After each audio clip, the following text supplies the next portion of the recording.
Hello guys, good morning.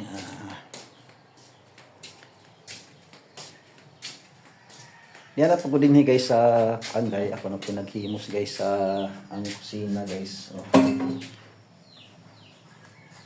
Galong ag na po guys. Galong ag guys. Wala pa maluto guys. Ato sa Tacloban guys. Ay parang maluto guys. Sandali maluto. Di ba yung aram siya guys. Diskarte guys sa pagluto dayon guys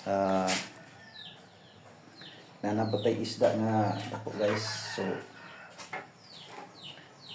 ato na po ni sa karon guys nga lutuon para atong isudan pamahaw guys. Ato ni karong halang-halangon abangan ni karon guys ang video ko guys nga magalang-halang ko ning pakol ni sa guys nga 2 kilos guys nga pakol. So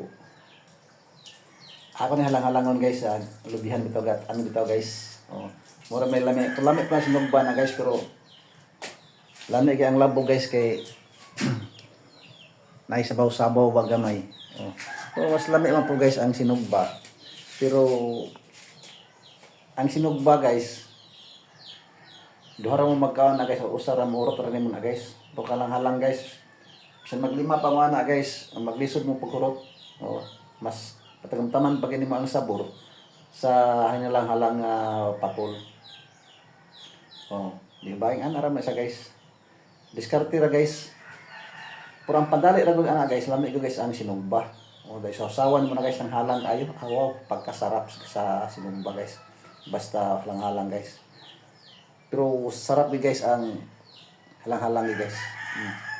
Labi na may kanon ka guys nga mais, bugnaw kanang numero 16 nga mais. May imulong agol. Napakasarap guys sa hinalang-halang pakol. So pangitaang na karon kay ideya guys nga makataporong bugas nga numero 16 papalit ko. Then maglungag ko. Pabunaw-bugnawon. Mamiging bugnaw guys nya dun. Ang ginapaan bitaw guys nga pakol. Napakasarap sa pakiramdam gahakaon kang halang-halang nga pakol.